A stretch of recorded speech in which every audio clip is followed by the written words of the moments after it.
का म्हणता बे पोट्टेव, एवढी मोठी गर्दी पाहून तुमची बी फाटली असन तर पोट्टेव, हे गर्दी बी घोगऱ्याच्या महादेवाची. पोट्टेव पुरा व्हिडिओ पहा. तर मनापासून जय श्रीराम पोट्टेव. आम्ही चाललो आज घोगऱ्याच्या महादेवाले. आपल्या नागपूर पार्श्वनी पाशी आहे घोगऱ्याच्या महादेव ना पोट्टेव. आमची पुरी फॅमिली चालली आज घोगऱ्याच्या महादेवाले.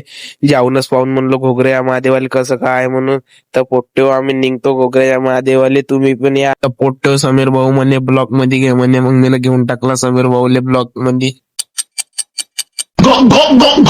पोट्टेव गावाले बाय बाय करून मी निघून जातो घोगऱ्याच्या महादेवाले. पोट्टेव अण्णाले घेऊन घेतो आपल्या ब्लॉक मध्ये ना. पोट्टेव आम्ही मोदऱ्याच्या पुलातून निघून जातो, मागून झायलो येत आहे ना. पोट्टेव 1-2 घंट्याचा प्रवास करून आम्ही घोगऱ्याच्या महादेवाले पोहोचून जातो. आम्ही पोट्टेव होतो मांग बसून ना, बहुत चेंगड केलती ना. पोट्टेव घोगऱ्याच्या महादेवाले एवढी गर्दी होती.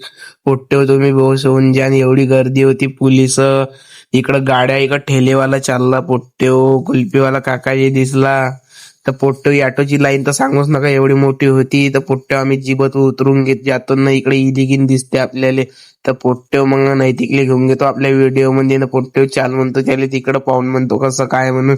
पोट्टेव एवढी गर्दी पाहून माय बी फाटली ना. पोट्टेव घोगऱ्याच्या महादेवाला एवढी मोठी गर्दी राहून मी एवढ्या गर्दीतून व्हिडिओ बनवतो ना. पोट्टेव मांग आजीबाई पाहत होती मले. तर पोट्टेव मांग पुरी फॅमिली आणि मी वरतून तुम्हाला व्हिडिओ दाखवतो पुरा घोगऱ्याच्या महादेवाच्या. तर पोट्टेव पाहून घ्या तुम्ही बी पूरा घोगऱ्याच्या महादेवाच्या व्हिडिओ. मैं भोले का दीवाना भोले को मानता हूँ, मैं भोले का दीवाना भोले को मानता हूँ. ये बारात है या भूत प्रेत का झमेला. पोट्टेव एवढ्या मोठ्या नदीमध्ये एवढे सारे दुकानं, बैलबंडी, झुले, गाड्या ना. पोट्टेव नदी भरल्यावर केवढं पाणी राहत असन नाही. ती लोक बी बहुत होते. तर पोट्टेवच्या आखरी दिवस होता ना, लोक बहुत गर्दी होती.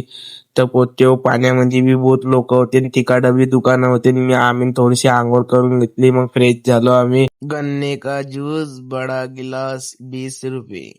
तर पोट्टेव भेटू मग पुढच्या ब्लॉग मध्ये. धन्यवाद. हर हर महादेव.